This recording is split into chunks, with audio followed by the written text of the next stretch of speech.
So, here's the deal. I never thought I'd be in a situation like this. I mean, when you think of betrayal, you always picture some grand, dramatic moment like a friend stealing your girlfriend or your coworker backstabbing you. But this? This one hit me like a ton of bricks, and I didn't see it coming at all. I'm just your average guy, 25 years old, single for a while after a rough breakup, and trying to figure out life. Then I met Sarah. She was a breath of fresh air. We hit it off instantly, connected on so many levels. I'd never been one for love at first sight, but with her, it felt different. We were inseparable for months, and everything seemed perfect. But there were signs. Little things that, looking back, should have made me raise an eyebrow. I shrugged them off at the time, figured I was just overthinking. But when things started to go sideways, I had no idea how bad it would get. The first sign? Her odd behavior around her phone. You know, the way she would suddenly turn it face down when I was around, or the way she'd be on it late at night and quickly hide it when I walked in. It was subtle, but there was definitely something there. At first, I tried to dismiss it. It's nothing, I told myself. Everyone's entitled to their privacy. But deep down, something felt off. That gut feeling I couldn't ignore, you know? It was a constant knot in my stomach, something I just couldn't shake. And then one day, everything exploded. I came home early from work, just wanted to surprise her, make her dinner. But when I walked through the door, I found her sitting on the couch, her face pale. She was on the phone with someone, whispering so quietly I could barely hear her. But that was the moment I knew.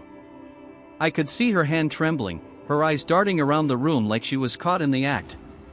I stayed frozen at the door for a second. I had no idea what to do. The woman I thought I knew, who I thought I could trust, was hiding something. It wasn't just about her phone anymore. It was about the whole situation. When she saw me, her face turned even whiter. She immediately hung up and tried to explain herself, but I couldn't focus on what she was saying. I could barely breathe. My heart was pounding so hard I thought it might burst. I just stared at her, waiting for the words that would explain everything, but they never came. And then she said it, "It's not what you think." That was it. The classic line, right? Every time someone says that, you know the truth is about to come out in a way you didn't expect. I wanted to scream. I wanted to throw something, anything, just to make sense of the madness going on in my head. But I didn't. I stood there, trying to keep my emotions in check, but my blood was boiling. My chest felt tight, like I couldn't catch my breath. It was like I was in some kind of weird, awful movie, and I was the main character in a plot I never asked for. "Who were you talking to?" I asked, my voice shaky but demanding. I couldn't even look at her. I was too afraid of what I might see in her eyes. But she didn't answer right away. She just sat there, looking at her hands like she was waiting for the ground to swallow her up. Then, finally, she looked up at me. "It's complicated," she said. "Please just trust me." Trust? The word echoed in my mind like a punch to the gut. How could I trust her now? Everything about this situation screamed that I was being lied to, that I was being manipulated. My anger flared. Trust you? After everything? After all the little things that didn't add up? How can I trust you now? She was shaking her head, trying to calm me down, but I couldn't calm down. My emotions were on a roller coaster I couldn't control. I wasn't just mad, I was hurt. Really hurt. She was supposed to be the one person I could rely on. And now, I was starting to question everything we'd built together. I could feel the betrayal deep in my bones. I had no idea who she really was anymore. The woman I thought I knew had just shattered into a million pieces in front of me, and I was left standing there, feeling like an absolute fool. I remember the silence after my outburst. It was deafening. She didn't say anything for what felt like forever. I was too angry to say more, but my mind was racing, circling every possibility, every little hint I'd overlooked. Finally, she took a deep breath. "It's someone from my past," she said quietly, her voice almost a whisper. I didn't want you to find out like this, but you need to know the truth. A sick feeling washed over me. This was it, the moment the whole facade started to crumble. My heart skipped a beat as she started to explain. Her ex, the one she swore was out of her life for good, had apparently reached out to her again. He'd been persistent, sending messages, calling, trying to reconnect. I didn't know the full story yet, but I could tell there was more she wasn't saying. She was trying so hard to make it sound like it was all innocent, but I wasn't buying it. Why didn't you just tell me? I asked, trying to keep my voice steady. Why keep it from me? I thought I could handle it on my own, she said, her eyes brimming with guilt. I didn't want to burden you with it. I didn't want to drag you into the mess that's been my life. At that point, I didn't know what to believe. Part of me wanted to believe her, wanted to believe that she was just caught in a difficult situation. But another part of me was screaming that this was all a lie. That this was just the tip of the iceberg. I took a step back, trying to gather my thoughts. I couldn't even look at her anymore. How could I, knowing what she just told me? The trust one thought we had was gone. I don't know what I was expecting, but it wasn't this. The worst part wasn't even the secret, it was the fact that she had been hiding it from me for so long. She knew about his messages, knew he was reaching out, but instead of telling me, she chose to keep it a secret. She chose to protect whatever this was, and in doing so, she lost my trust. I kept replaying everything in my mind every time she'd been on her phone, every time she'd brushed me off when I asked about something that seemed off. All those little moments where I should have noticed, where I should have questioned things. But I didn't. I was too busy looking at the surface, believing everything was fine. And that's when it hit me, the betrayal wasn't just about her talking to her ex, it was about her hiding it from me. It wasn't the act itself that crushed me, but the way she kept it in the dark, like she didn't think I was worth the truth. How long has this been going on? I asked, my voice barely above a whisper. I couldn't even raise my voice anymore, it was like I didn't have the strength for that kind of confrontation. She hesitated for a second, and I could tell she was lying again. A few weeks, she said, but I could see the guilt in her eyes. The way she looked away, the way she avoided making eye contact, it all said more than her words could. I wanted to yell. I wanted to demand answers. But all I could do was stand there, my world collapsing around me. The person I thought I knew had been hiding parts of herself from me. And it wasn't just the past, it was the lies she'd been living with me, side by side. How many more things had she kept from me? I thought I had been prepared for this moment. I thought I could handle whatever truth she was hiding, but I was wrong. Every word that came out of her mouth just made the anger grow. I didn't know if I was mad at her, mad at myself, or just mad at the whole damn situation. My hands were shaking. I couldn't even sit down. I walked around the room, pacing like a caged animal. I didn't know how to react. Every time I looked at her, I felt a mix of betrayal, hurt, and confusion. It was like I didn't even recognize her anymore. Why didn't you just tell me? I said again, this time more forcefully. My voice was raw, desperate for an explanation that would make sense of all this mess. She just stood there, looking at me with those wide, guilty eyes, but she couldn't offer anything that would make me feel better. Nothing she said was going to change the fact that everything had already been shattered. I didn't want to lose you, she finally admitted, her voice trembling. I didn't want you to think I was weak, or that I still had feelings for him. I thought if I just ignored it, it would go away. I felt like I was suffocating. Ignoring it? I spat. You thought ignoring it would fix this? You were supposed to talk to me, Sarah. You should have trusted me enough to tell me what was going on. But it was clear that wasn't happening. The anger bubbling inside me was too much. It wasn't just the betrayal anymore, it was the fact that she had kept something so big from me, something that could have torn us apart, and thought I wouldn't notice. Thought I wouldn't care. I couldn't even look at her anymore.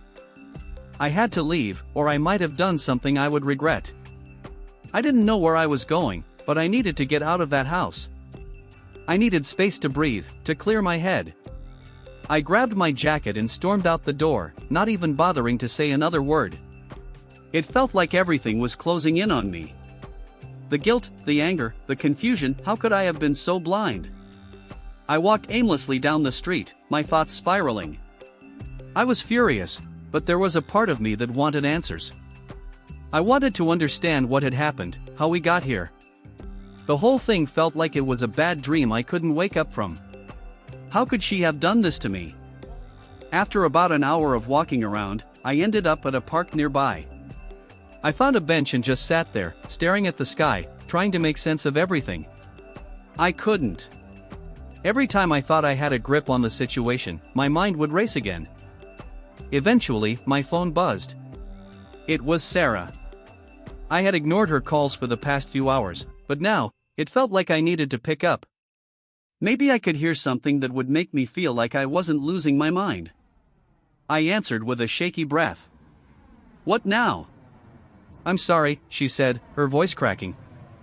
"I didn't mean for any of this to happen. Please, can we talk? I don't want this to end like this." I stayed quiet for a second. Could we even talk? Could I even look at her without feeling that sting of betrayal? I didn't know if I was ready for that. But what if we could fix this? Could we salvage anything at all? "We need a break," I said, finally finding the words. It wasn't easy to say, but it felt like the only thing I could do. "I can't deal with this right now. I need time." She didn't argue. There was no point. I could hear the hurt in her voice, but there was something else too. Relief? Maybe she knew this was the only way to give us both space. The next few days were a blur. I stayed at a friend's place, just trying to put some distance between myself and everything that had happened. There was too much going on in my head for me to process anything properly. The silence felt deafening. It wasn't just the absence of Sarah's presence, it was the absence of everything we had built. I kept thinking about the good times we'd shared, the lazy Sunday mornings, the late-night talks, the plans we'd made for the future. How did those moments go from being everything I wanted to the very thing that now felt like a lie? Every little thing about our relationship seemed to twist into something painful, and I couldn't escape it. The worst part was the emptiness. I didn't know how to fill the void. I spent hours in my own head, replaying conversations, overanalyzing her every word, her every action. What had been real? What had been a facade? Sarah texted me a couple of times, but I ignored her. I wasn't ready to face her. I wasn't ready to hear more excuses, more explanations that felt hollow at best. I knew I needed to figure things out on my own. But it was hard. I felt so torn. I missed her, and yet, every time I thought about her, I felt betrayed. I started going to work, distracting myself with tasks and avoiding any deep conversations.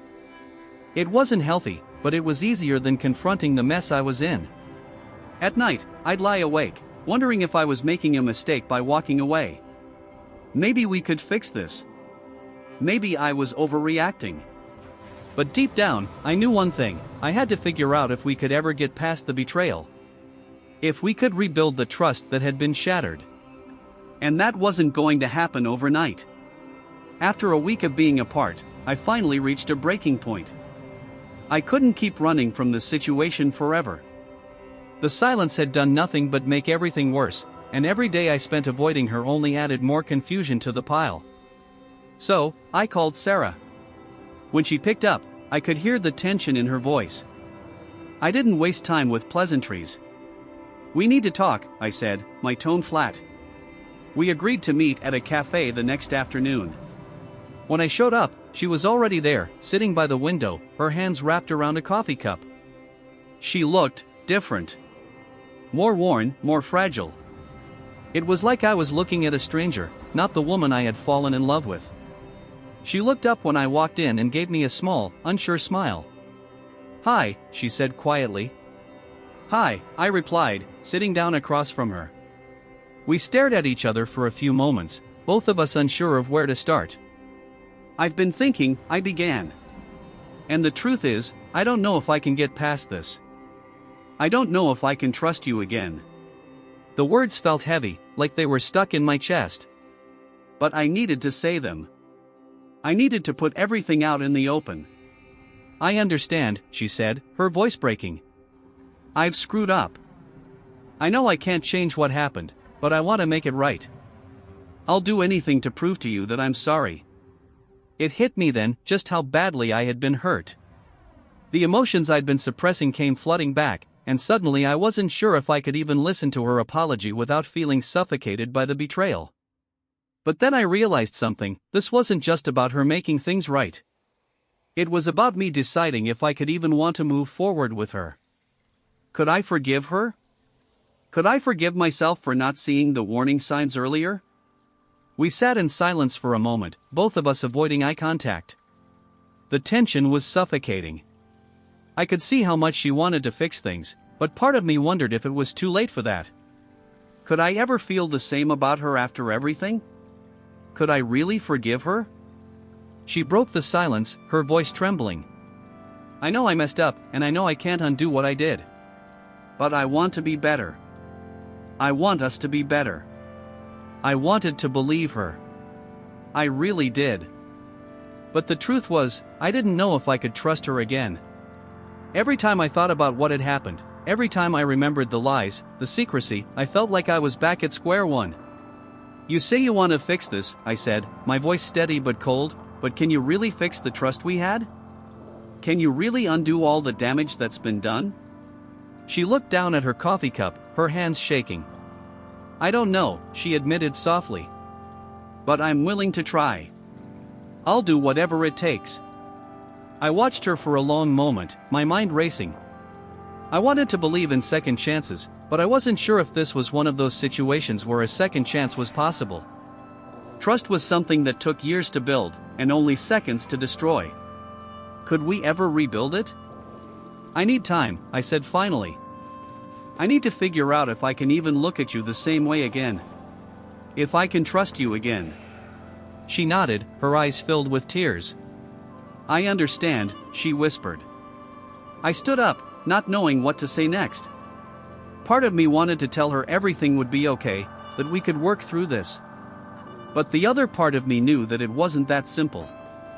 The betrayal ran too deep.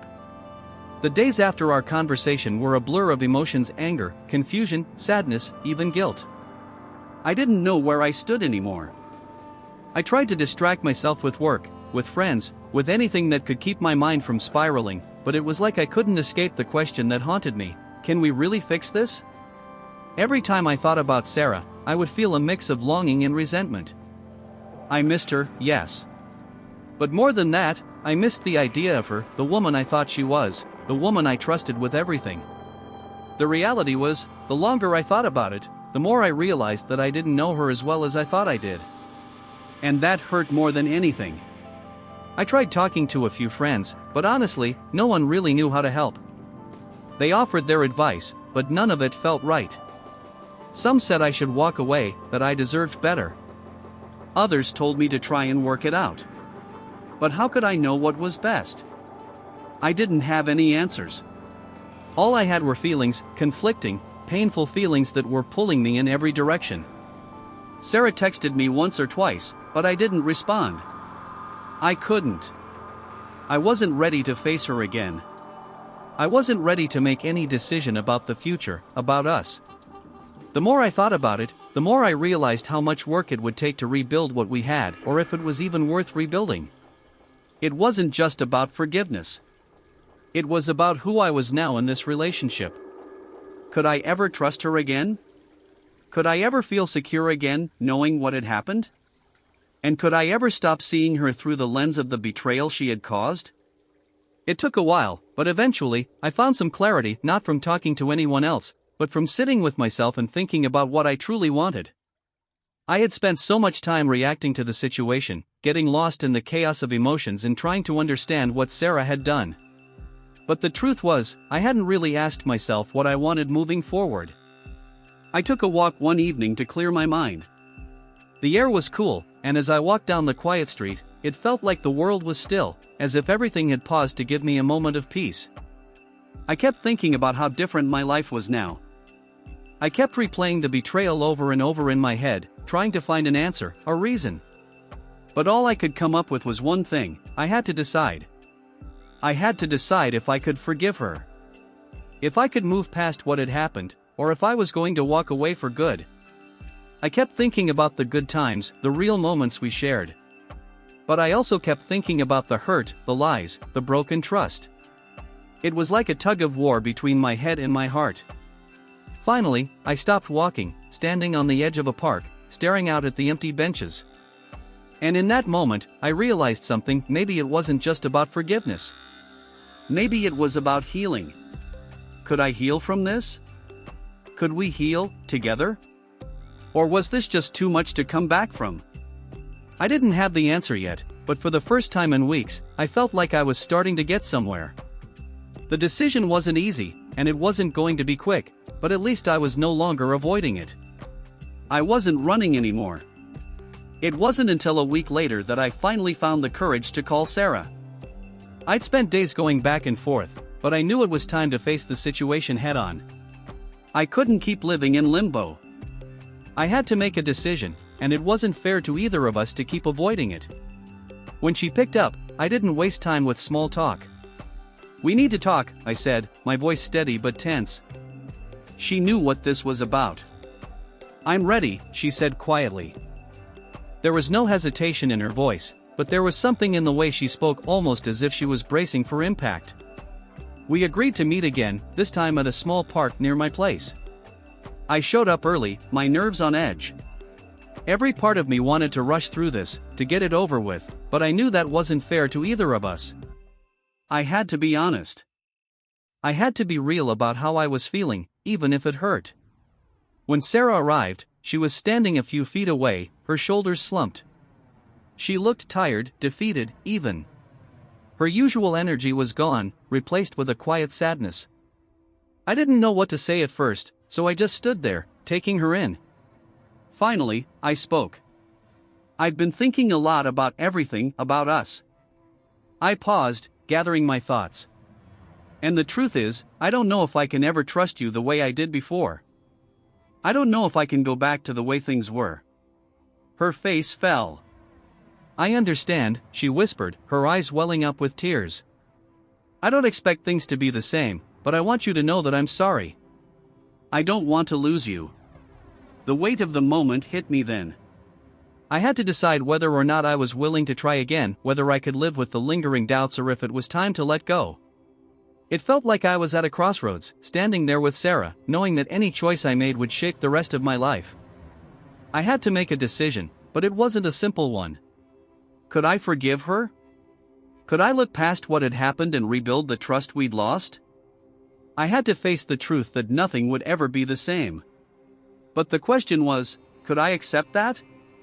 Could I live with a different version of us, knowing what had happened but choosing to move forward anyway? The silence between us stretched on, thick and heavy. Sarah stood there, waiting for me to speak, and I could see how much she was hoping for a different answer. But I wasn't sure if I could offer her that. Finally, I broke the silence. I think we need to take this one day at a time," I said, my voice quiet but firm. "I don't know if we'll ever go back to how things were, but maybe that's okay. Maybe we can build something new, something based on honesty and trust this time. But it's going to take time." Her eyes softened, a flicker of hope shining through the sadness. "I'm willing to do whatever it takes," she said. "I don't want to lose you, and I know I have a lot to make up for." I nodded, but part of me still felt uncertain. The past week had been full of soul-searching, and I knew that rebuilding a relationship wasn't going to be easy. There would be moments of doubt, moments when I wondered if I'd made the right decision. But for now, this was the choice I had to make. I wasn't ready to give up on us entirely. Not yet. The weeks that followed weren't easy. Trust, once broken, doesn't come back quickly. We took it slow, talking more openly than we ever had before, about everything. About the mistakes, the hurt, the reasons why things had gone wrong. It wasn't a perfect process, but it was a start. I spent a lot of time reflecting on everything that had happened, on how much I had been hurt, how much I had learned about myself. I realized that it wasn't just about what Sarah had done, it was about how I chose to respond. It was about whether I could move forward with her or let the past define our future. The hardest part was forgiving, not just her, but myself. I had to let go of the anger, the frustration, the feeling of betrayal that had weighed me down. It wasn't easy, but it was necessary if I was ever going to heal. Looking back now, I've learned a lot. I've learned that relationships are fragile, that trust is everything, and that sometimes, we have to let go of the past in order to move forward. I also learned that forgiveness doesn't mean forgetting. It means choosing to move forward, even with the scars, even with the pain. If I had to offer any advice to someone in a similar situation, it would be this: don't make decisions in the heat of the moment. Take the time you need to process your emotions. Don't be afraid to ask yourself the tough questions. And most importantly, trust your gut. If you're not sure if you can forgive, take a step back and give yourself the time and space to figure it out. Whatever you decide, just know this: you have the power to choose your path. And sometimes, the hardest part is giving yourself permission to heal.